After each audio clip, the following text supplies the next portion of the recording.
Welcome to Not Milk Never Milk. Subscribe if you're lactose intolerant. In this video, I will explain how to use leads in HubSpot. First, let's define what a lead means in the context of your HubSpot CRM.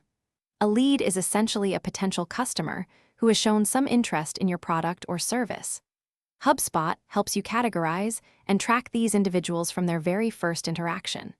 We'll cover the initial steps to effectively manage new lead entries, ensuring no opportunity is missed as you build your sales pipeline. Next, we'll explore how to efficiently capture and organize your leads. HubSpot offers powerful tools like customizable forms and landing pages to gather prospect information seamlessly. Once captured, you can use lead scoring to assign a numerical value to each lead, helping you identify and prioritize the ones most likely to convert. Segmenting these leads into specific lists allows for highly targeted and personalized communication, improving engagement significantly. Now, let's dive into nurturing your leads using HubSpot's automation capabilities. Automated email sequences are fantastic for keeping your brand top of mind and providing valuable content to prospects.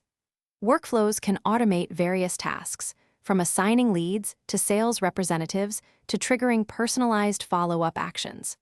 By tracking lead engagement, you gain insights to continuously refine your nurturing campaigns, ensuring they remain effective and relevant to your audience's needs. Finally, we'll discuss converting your nurtured leads into loyal customers and reporting on your efforts. HubSpot provides clear pathways to transition a lead through the sales pipeline to a successful conversion. You can generate comprehensive reports to analyze lead performance, understanding which strategies yield the best return on investment.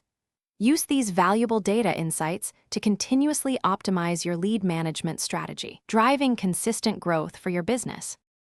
Thanks for watching. If this was helpful, leave a like and consider subscribing. See you next time.